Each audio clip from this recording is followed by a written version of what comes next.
রাজনৈতিক দলগুলোর আস্থা অর্জন ও নির্বাচন সহ কিছু মৌলিক সংস্কারে ঐকমত্য অন্তর্বর্তী সরকারের অন্যতম সাফল্য বলছেন বিশ্লেষকরা। এছাড়াও বিদেশি ঋণ শোধ, রিজার্ভ বৃদ্ধি ও ব্যাংকে শৃঙ্খলা ফেরানো সহ অর্থনীতিতে কিছু সফলতা ম্লান করেছে আইন শৃঙ্খলার অবনতি। প্রশাসন ঢেলে সাজাতে না পারাও সরকারের একটি বড় ব্যর্থতা হিসেবে দেখছেন বিশ্লেষকেরা।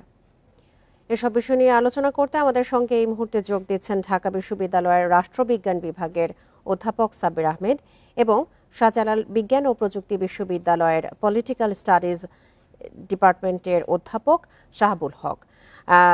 জনাব শাহাবুল হক এবং জনাব সাব্বির আহমেদ, আপনাদের দুজনকেই স্বাগত জানাচ্ছি সংবাদ সকালে। শুরুতেই আমি একটু জনাব সাব্বির আহমেদের কাছে যেতে চাই। একটু জানাবেন আমাদেরকে যে এক বছরের সরকারের কর্মকাণ্ড জনগণের কতটুকু আস্থা অর্জন করতে পেরেছে বলে আপনি মনে করেন, এবং এই সরকারের প্রধান প্রধান চ্যালেঞ্জগুলো কি ছিল এবং সরকার তাতে কতটুকু সফল হয়েছে? ধন্যবাদ আপনাকে। আমি ইন্ডিপেন্ডেন্ট টিভির সকল দর্শককে প্রভাত জানাই। যে প্রশ্নটি আলোচিত হচ্ছে সেটি হচ্ছে যে এই এক বছরে সরকারের সফলতা এবং ব্যর্থতা কোথায়। আমি একদিক থেকে শুরু করি যে রাজনৈতিক সফলতার যে কথাটা সবার আলোচনার মধ্যে এসছে। এই আমি মনে করি যে সরকারের মানে, উপরে সকল রাজনৈতিক দলের আস্থা ধরে রাখাটাই ছিল আপনার এই রাজনৈতিক দিক থেকে সরকারের সবথেকে বড় সফলতা। এবং সেই আস্থাটা কিন্তু ভেঙে পড়েনি। মাঝে মধ্যে সেটা হয়তো ঝাঁকি খেয়েছে, কিন্তু সেটা আবার পূর্বের অবস্থায় ফিরে এসেছে। এবং রাজনৈতিক ক্ষেত্রে যে সংস্কারগুলোর উদ্যোগ সরকার নিয়েছিল, সেই সংস্কারগুলোর সবগুলোর ব্যাপারে হয়তো ঐকমত্যে পৌঁছতে পারে নাই। বাট যে কয়টা বিষয়ে ঐকমত্যে পৌঁছেছে সেটার সেই বিষয়টা, সেই ঐকমত্যের জায়গাটা তৈরি করাটা কিন্তু এই সরকারের একটা বড় সাফল্য। কিন্তু সব সাফল্যটা স্থিতিশীলতা নির্ভর করছে আগামীতে যে বিষয়গুলোতে ঐকমত্য তৈরি হলো সেই বিষয়গুলো কতটুকু বাস্তবায়ন সেটার উপর। এবং আমি মোটামুটি ভাবে এটা বলতে পারি যে রাজনৈতিক দলগুলো এই সরকারকে সমর্থন দিয়েছে। এই সমর্থনটা ধরে রাখা ছিল এই সরকারের রাজনৈতিক দিক থেকে সবচেয়ে বড়। এবং অর্থনৈতিক দিক থেকে সেই গণ অভ্যুত্থান পরবর্তী সময়ে অর্থনৈতিক যে বিপর্যয়কর অবস্থা ছিল, সেই অবস্থা থেকে অর্থনীতিতে একটা স্বাভাবিক অবস্থায় ফিরিয়ে আনা আমি মনে করি যে এটা সরকারের সাফল্যই।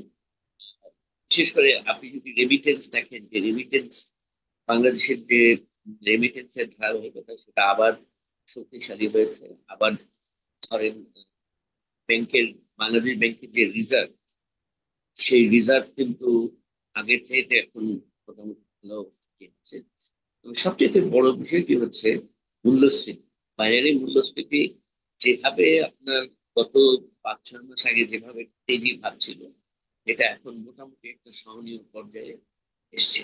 এবং সরকার বিশেষ করে দুর্নীতির প্রতিরোধে মোটামুটি কিছু দৃশ্যমান উদ্যোগ নিয়েছে, বাট এই ক্ষেত্রে আরো উদ্যোগ নেওয়ার প্রয়োজন আছে বলে মনে করি।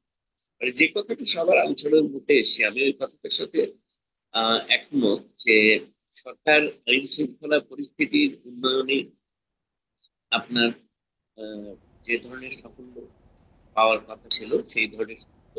তবে এটাও আমাদের স্বীকার করতে হবে যে যে মাত্রায় মব ভায়োলেন্স আমরা দেখেছি গণঅভ্যুত্থানের পরে পরে, সেই মব ভায়োলেন্স থেকে আমরা কিছুটা মুক্তি পেয়েছি, কিন্তু তারপরেও সাধারণভাবে আইন শৃঙ্খলা পরিস্থিতির অবনতি হয়নি।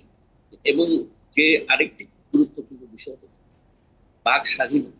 বাক স্বাধীনতা এটা আহ, প্রত্যাশিত ছিল যে গণঅভ্যুত্থানের পরে পূর্ববর্তী সরকারের চাইতে এই সরকারের সময়ে বাক স্বাধীনতার বিষয়টি উন্নতি করবে, সেটা উন্নতি করেছে। যে জনাব সাব্বির আহমেদ, আমরা বাক স্বাধীনতা বলি বা আরো অনেক বিষয়ের সঙ্গেই তো আমরা গত সরকারের তুলনায় বর্তমান সরকারের অনেক বিষয় তুলনা করছি। সেক্ষেত্রে একটু জানতে চাই, গণ অভ্যুত্থানের পর কি আমাদের রাজনৈতিক সংস্কৃতিতে কোনো পরিবর্তন হয়েছে? না, এইটা আপনি ঠিকই বলেছেন যে গণঅভ্যুত্থানের পরে বাংলাদেশের রাজনৈতিক সংস্কৃতিতে কোনোই পরিবর্তন হয় না। একটা জায়গায় বোধ হয় আমাদের সংস্কার কমিশন বা সরকার নজর দিতে সম্পূর্ণই ব্যর্থ হয়েছে। সেটা হলো বাংলাদেশের রাজনৈতিক দলের ভিতরে যে পরিবর্তন আনা দরকার ছিল, সেই পরিবর্তনের ব্যাপারে কিন্তু আমাদের আহ সংস্কার কমিশন নজর দেয়নি। অথচ ওইটাই কিন্তু মৌলিক ছিল, রাজনৈতিক দলের ভিতরে গণতন্ত্রের চর্চা ফিরায় আনা। আহমেদ, আপনাকে অসংখ্য ধন্যবাদ আমাদেরকে আপনার মূল্যবান সময় দেওয়ার জন্য।